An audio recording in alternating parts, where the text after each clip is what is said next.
আমাদের প্রিয় নেতা তারেক রহমান 17 বছর নির্বাসনে থাকার পর 25শে ডিসেম্বর বাংলাদেশে আসতে পেরেছেন, ঠিক কিনা? ওনাকে কোমর ভেঙে ওনাকে জোর করে প্লেনে উঠে 11 সরকার লন্ডনে পাঠিয়ে দিয়েছিলেন, এটাও ঠিক কিনা? আর এই মাইজ দিয়ে এসে ডাক্তার শফিক বললেন, কি বললেন? তারেক রহমান নাকি 17 বছর গুপ্ত অবস্থায় লন্ডন ছিলেন। সবচেয়ে সুস্বাদু হালিম রাধুনী হালিম, হালিম হোক রাধুনী হালিম। ইতিহাস যদি দেখেন, উনি 5 থেকে 6 বার লন্ডন গিয়ে বারবার তারেক রহমানের কাছে অনুনয় বিনয় করেছেন, নেতা আমাদেরকে আপনার মা একবার যেভাবে 4 দলীয় জোটে নিয়েছেন, আমাদেরকে ক্যাবিনেটে নিয়েছেন, আপনার সাথে আমরা ঐক্যভাবে রাজনীতি করতে চাই। তারেক রহমান বলেছেন, আমার মা আপনাদেরকে নিয়ে ভুল করেছেন, আপনার 71-এর ঘাতক, 71-এর মুক্তিযুদ্ধের বিরুদ্ধে শক্তি। আমার বাবা সেদিন স্বাধীনতার ঘোষণা যদি জিয়া রহমান না দিত তাহলে বাংলাদেশ হতো না। আপনারা বাংলাদেশের 30 লক্ষ শহীদকে সেদিন হত্যা করেছেন, মানুষ হত্যা করেছেন। এর মধ্যে 20 লক্ষ মানুষ সনাতন ধর্মের মানুষরা ছিলেন। আর সেদিন 1 কোটি মানুষ ভারতে রিফিউজি হয়েছিলেন, তার মধ্যে 90 থেকে 95% এই সনাতন ধর্মের মা বোনরা ছিলেন, ঠিক কিনা? বিএনপি দুর্নীতি করেছে, তারেক রহমান করেছে, জিয়া রহমান করেছে, বেগম খালেদা জিয়া করেছে। ওনারা নাকি দুধে দোয়া ফেরেশতা।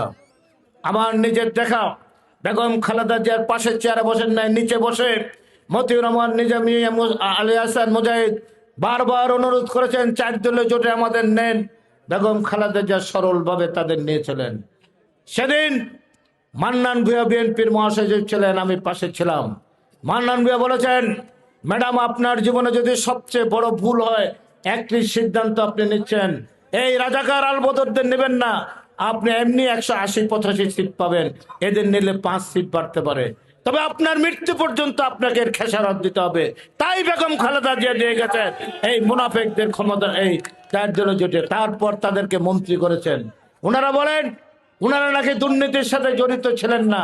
বেগম খালেদা জিয়া দুর্নীতির সাথে জড়িত, আমরা দুর্নীতির সাথে জড়িত, তারেক রহমান দুর্নীতির সাথে জড়িত। এই বেয়াদবের বাচ্চারা, মুনাফেকরা, সেদিন তোরা যদি আমরা দুর্নীতি করি, তোরা মন্ত্রিসভা থেকে পদত্যাগ করলি না কেন?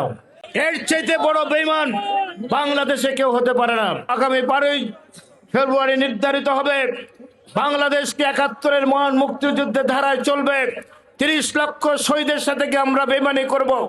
আমাদের যারা মুক্তিযুদ্ধ করেছেন, জিয়া রহমান, জেনারেল ওসমানী সহ যে সমস্ত সেনাপতিরা, তাদের রক্তের সাথে আমরা বেঈমানি করব না? আমরা স্বাধীনতার সপক্ষে থাকব। অতএব আপনাদেরকে রায় দিতে হবে স্বাধীনতার সপক্ষে। আওয়ামী লীগ আজকে নাই, তারাও স্বাধীনতার সপক্ষে শক্তি। অতএব আওয়ামী লীগ স্বাধীনতার সপক্ষে শক্তি, আমরা এটা অস্বীকার করতে পারি না। বাংলাদেশের 2টি শক্তি একসাথে, বিএনপি এবং আওয়ামী লীগ স্বাধীনতার সপক্ষে শক্তি। আর বাকি জামাত, আপনারা পাকিস্তানের দালাল। 12 তারিখ যদি ভোট দিয়ে আপনারা তারেক রহমানকে প্রধানমন্ত্রী নির্বাচিত করেন, আপনাদের এই রসুলপুর ইউনিয়নের কোনো উন্নয়ন বাকি থাকবে না। আজকে জামাত ইসলামের ভাইদের কথা বলি, তাদের মা বোনদের কাছে আসছেন, তারা বলছেন যে দাঁড়িপাল্লায় ভোট দিলে আপনারা বেহেশতে চলে যাবেন, বলে না? এর চেয়ে নিমক হারামি, এর চেয়ে মুনাফেক, এর চেয়ে শেখ বলে কোনো শব্দ আর নাই। বাংলাদেশের একমাত্র উপযুক্ত নেতা তারেক রহমানকে ধানের শীষে ভোট দিয়ে আপনারা জয়যুক্ত করে তাকে প্রধানমন্ত্রী নির্বাচিত করলে বাংলাদেশ টিকে থাকবে। হিন্দু ভাইরা এই দেশে থাকতে পারবেন, মুসলমান মা বোনেরাও স্কুল, কলেজ, বিশ্ববিদ্যালয়, মেডিকেল কলেজ সব জায়গায় লেখাপড়া করতে পারবেন। আর যদি ভুল করেন, আপনাদের তালেবান সরকারের মতো, আফগানিস্তানের মতো আপনাদেরও লেখাপড়া বন্ধ হয়ে যাবে। তারেক রহমান 17 বছর পরে বাংলাদেশে এসেছেন, 17 মিনিটের একটি বক্তব্য দিয়েছেন। 12 বার ইনশাল্লাহ বলেছেন, মাঝখানে বলেছেন মহান মুক্তিযুদ্ধে 30 লক্ষ শহীদের রক্তকে ধারণ করে বাংলাদেশে হিন্দু বৌদ্ধ খ্রিস্টান মুসলমান পাহাড়ি সমতল ভূমি নৃতাত্ত্বিক সকল গোষ্ঠীকে নিয়ে কঠোর পরিশ্রমের মধ্যে আমরা একটা অসাম্প্রদায়িক বাংলাদেশ গড়ে তুলব। বেগম খালেদা জিয়া এত অত্যাচার সহ্য করেও আপোষ করেন নাই। পৃথিবীর ইতিহাসে আমার মনে হয় না কিয়ামত পর্যন্ত কোনো মানুষের ভাগ্যে এত কোটি কোটি মানুষের জানাজা জুটবে, ঠিক কিনা? এত সৌভাগ্যবান মহিলা বাংলাদেশে আর আসে নাই কেউ। তাই আমরা বলতে চাই, তার শহীদ পেয়ার প্রতীক ধানের শীষ, বেগম খালেদা জিয়ার প্রতীক ধানের শীষ, তারেক রহমানের প্রতীক ধানের শীষকে আপনারা ভোট দিয়ে তারেক রহমানকে প্রধানমন্ত্রী নির্বাচিত করবেন।